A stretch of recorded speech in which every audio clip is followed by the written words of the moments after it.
E aí a gente vem, de fato, para os anos 70, né? O primeiro disco dele da década de 70 é o meu disco preferido do Roberto Carlos. Para mim, essa capa é icônica, eu acho maravilhosa. A segunda, a de 72 também é muito bonita, mas essa aqui eu acho, por ter sido a primeira, né? É o 11º álbum de estúdio dele, foi lançado no dia 26 de novembro de 1971. É o ano que eu nasci, né? Nasci em abril. E, gente, esse disco me acompanhou por tantos momentos da minha vida, né? E tem aquela coisa, detalhe, ser a melhor praga já formulada por alguém, né? Quando é deixado e tudo. O disco de 1971, para mim, ele é a lapidação do Roberto Carlos. É o Roberto Carlos lapidado totalmente.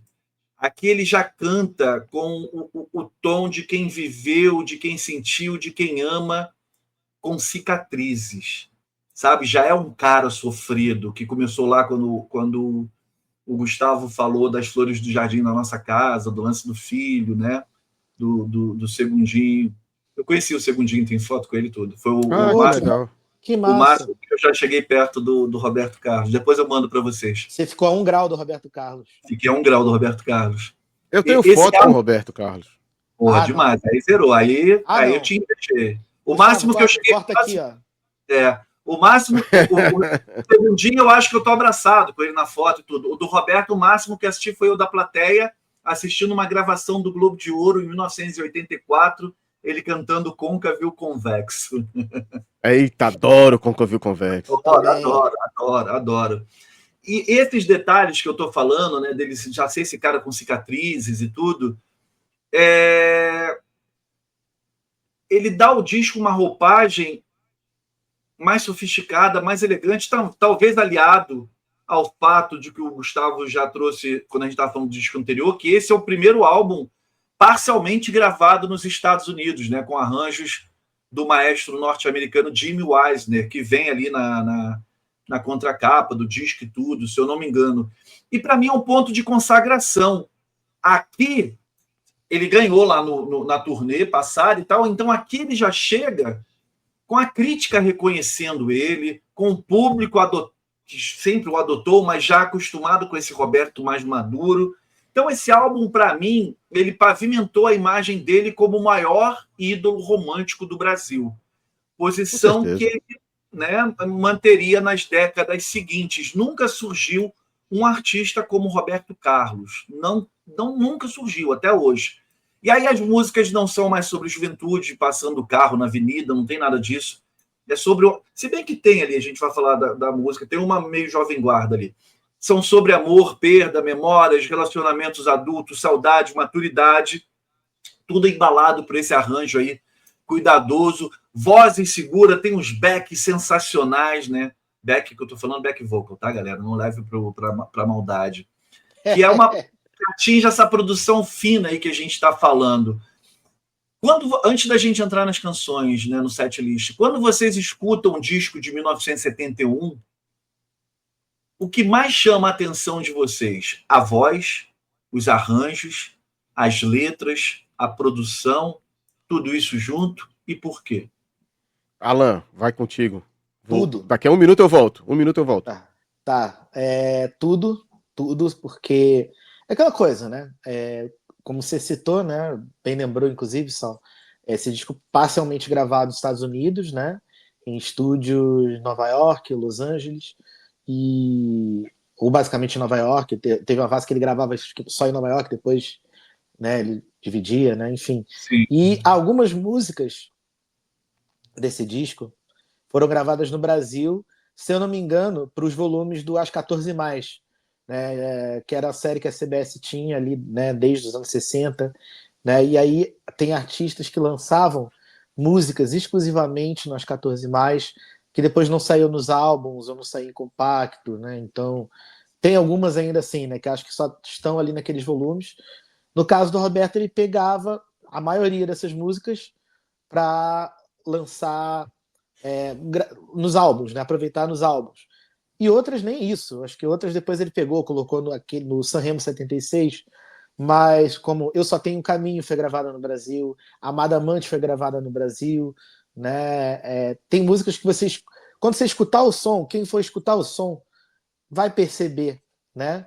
Então, quando você ouve as músicas gravadas nos Estados Unidos, que correspondem a 80 a 90% do álbum, você já escuta a evolução, a qualidade de som, né? O Roberto, uma das alegações que o Roberto, né, usou com a gravadora para fazer essa mudança foi a insatisfação com a qualidade do som dos discos dele, a má vontade dos técnicos de som brasileiros, né? Os engenheiros de som, ele queria uma coisa, os caras faziam meio que de má vontade, né? E ele tentava explicar o que ele queria em matéria de som e não conseguia, porque eles eram limitados, o equipamento era limitado no Brasil ainda, né? Então ele foi para os Estados Unidos, né? Então você vê, os arranjos são ainda mais ricos, e aí você tem uso de instrumentos como vibrafone, né? Como vários detalhes bonitos de vibrafone.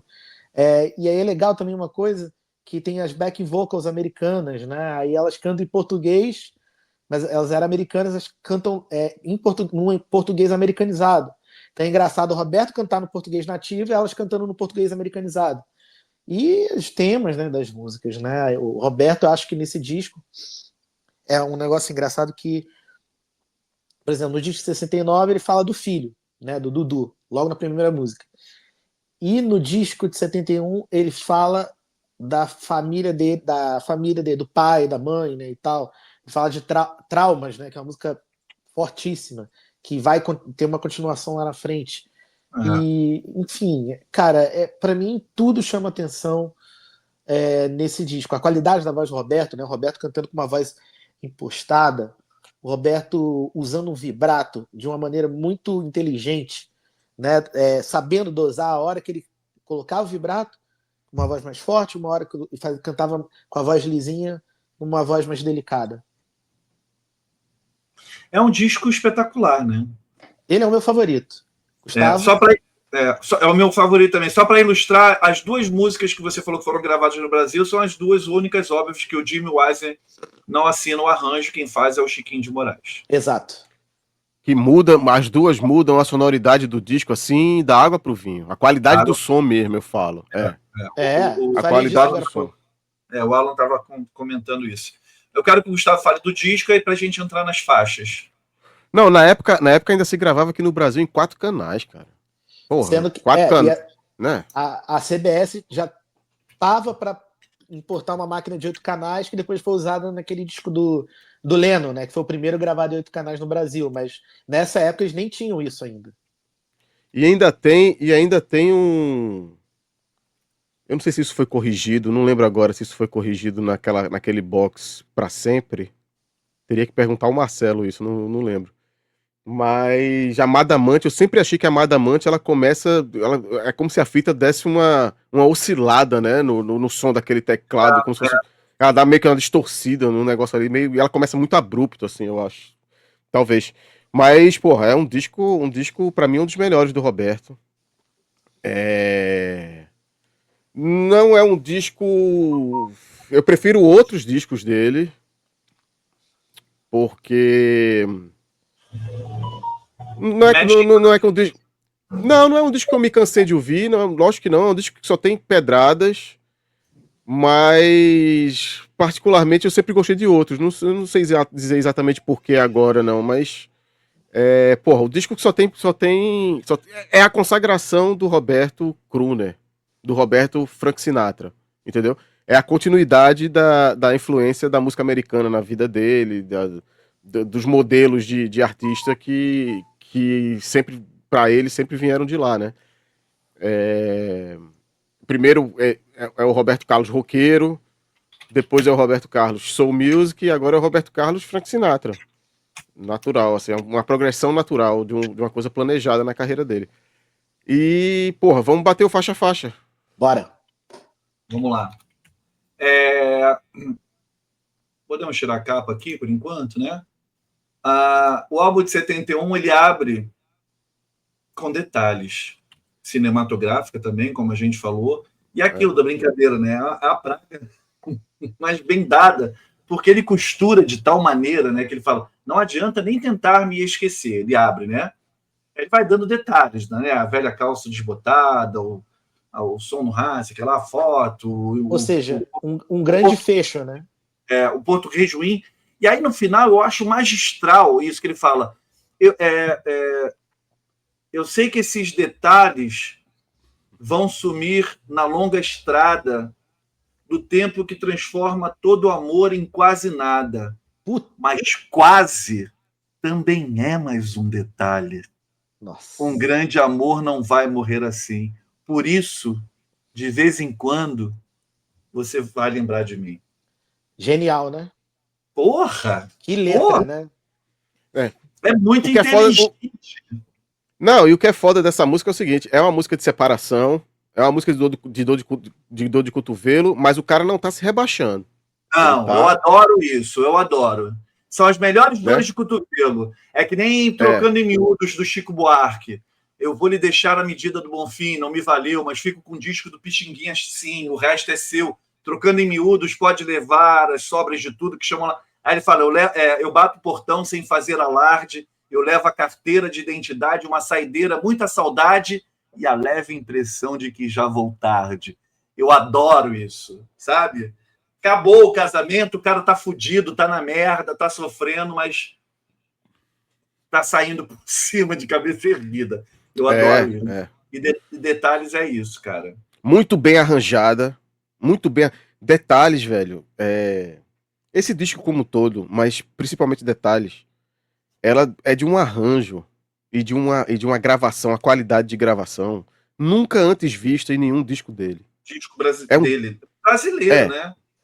Enquanto os discos eram todos gravados no Brasil. Ela é um salto assim de qualidade sonora. Isso sim é entrar com o pé na porta, entendeu? Dizer, porra, ó, faz um negócio tão bom feito esse. É uma sonzeira muito bem arranjada, a flauta, o sininho. Se não me engano, é Altamiro Carrilho, né? O flautista.